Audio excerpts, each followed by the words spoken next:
These are not trash. Even though I've found thousands of these being thrown away on so many different occasions, we have made thousands of dollars from these, and we're going to delve into them today.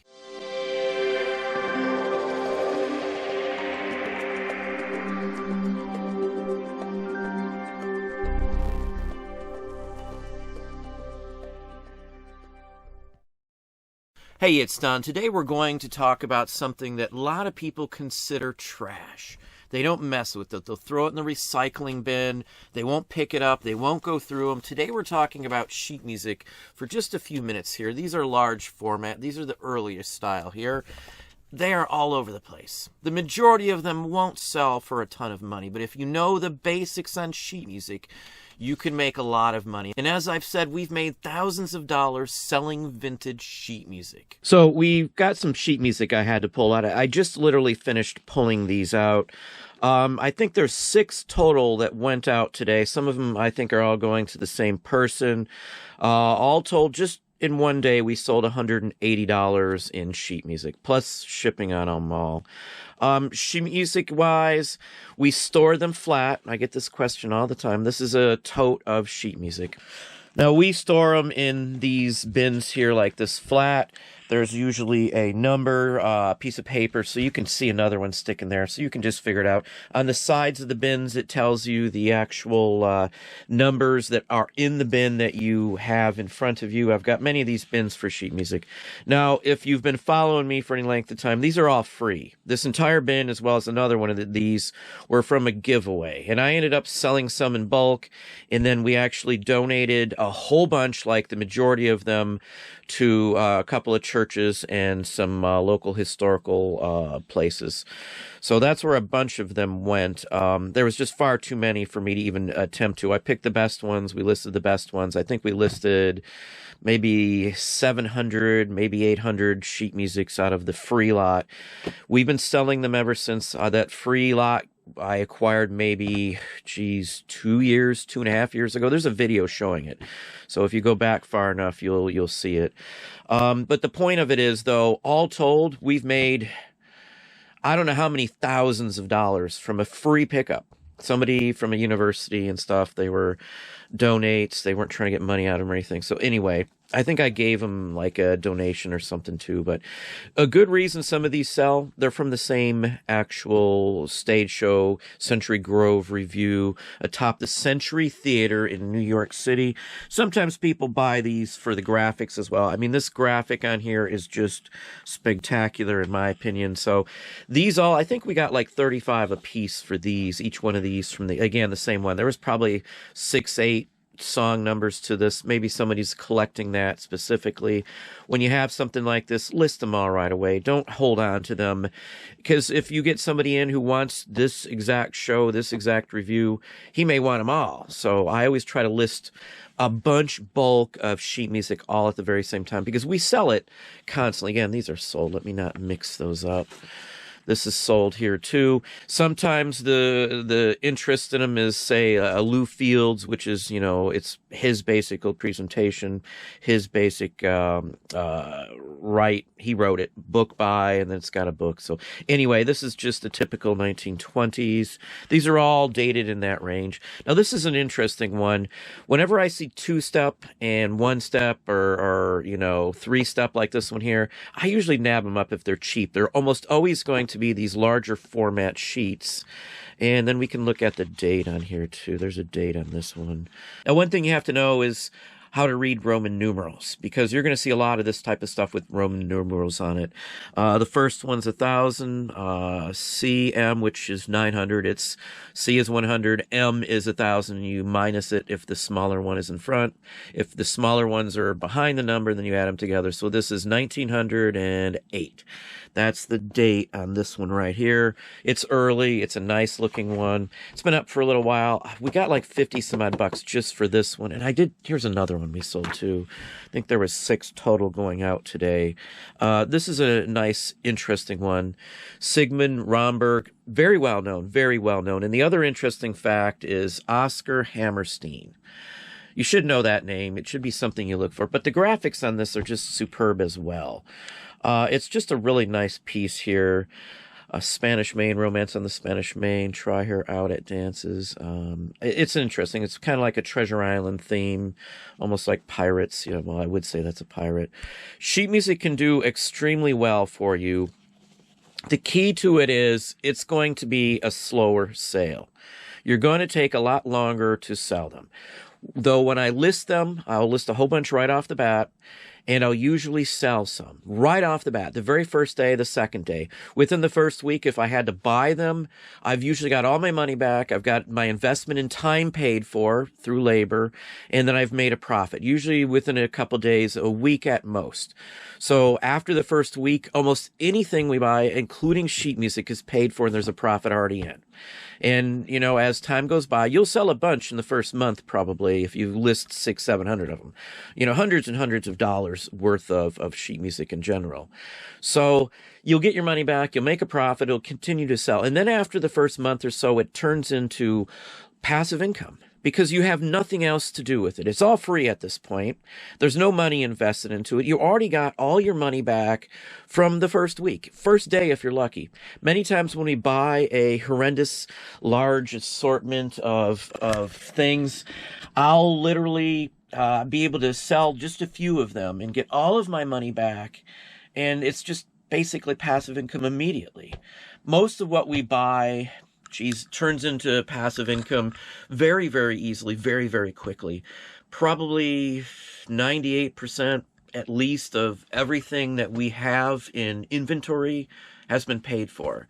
I would probably say as well, maybe a couple percentage, maybe 5%. It's probably not even that much, but it's probably way smaller than that. Of our stuff isn't even listed. I mean, a lot of it, half of it I haven't even probably seen in a few years, because, it's all stored properly. It's in bins or boxes or something.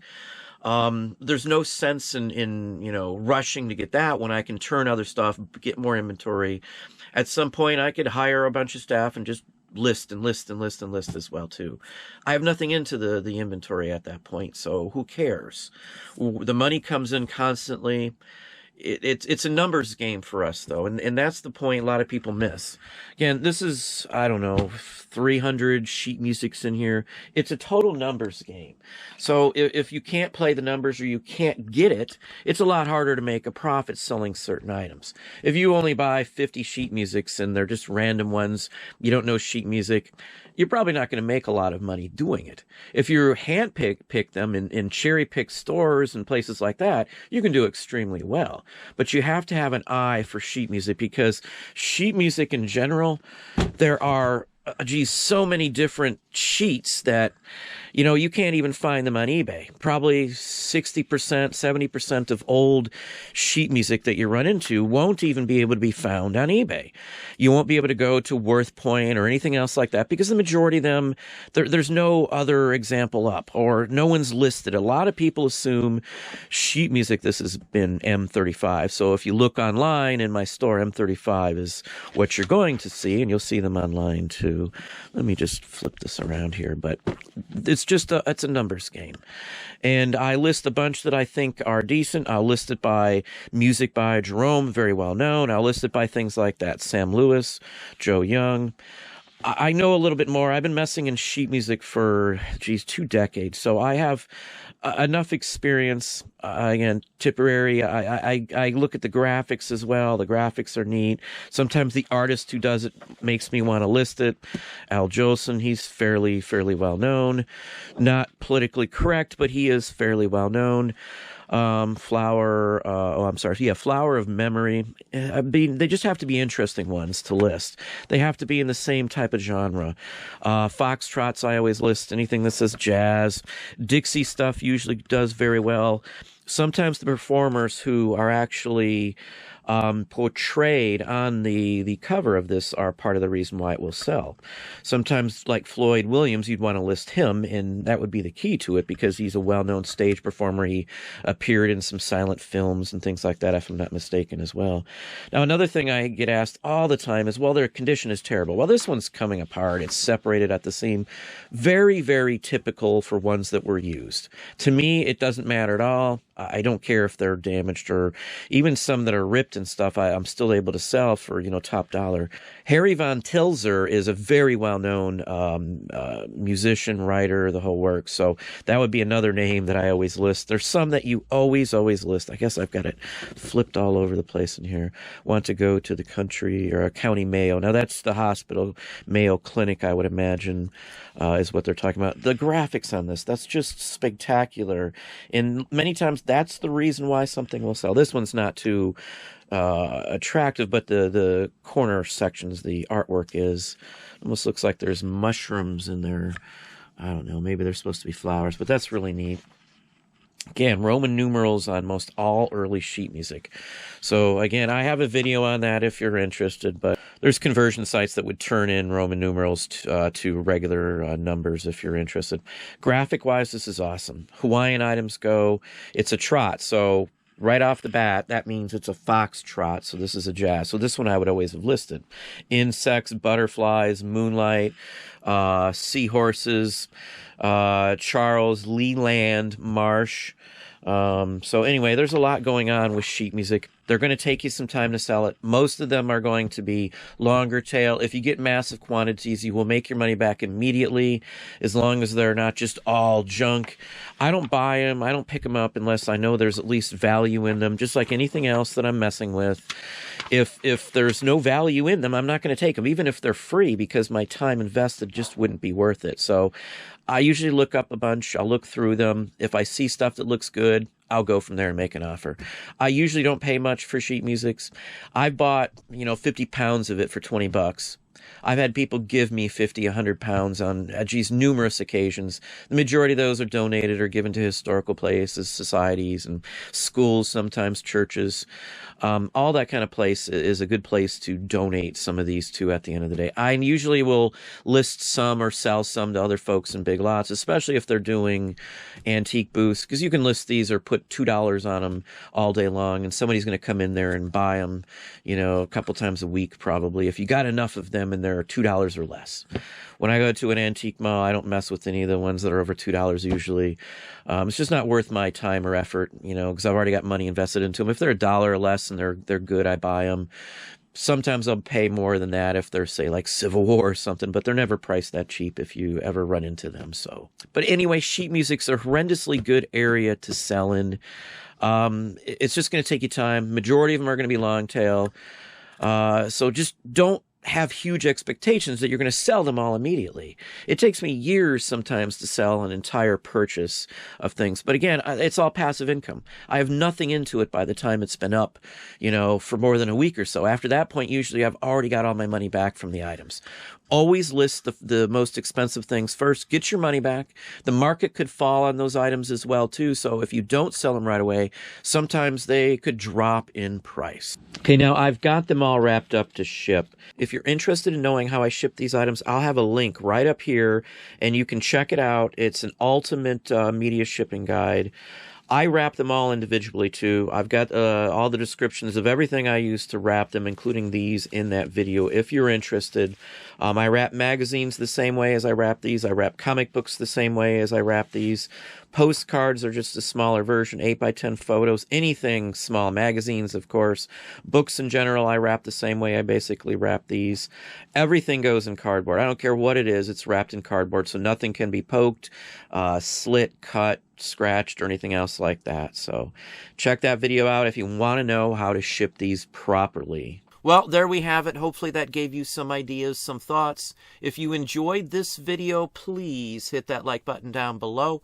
You can also hit the bell icon to be notified if I post new content or go live. Subscribe and tell all your friends.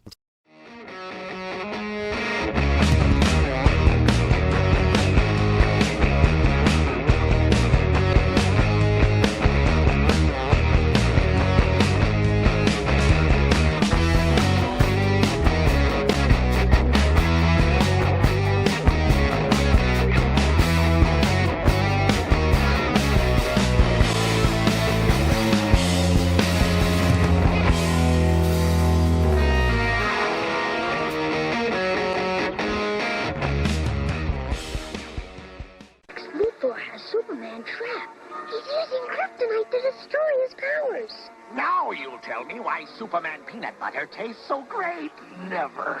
So fresh roasted, so creamy, so yummy. Then its secret will be mine, all mine. I foiled again. Just wait, Superman. I'll find out. Superman peanut butter. Its strength is its great taste.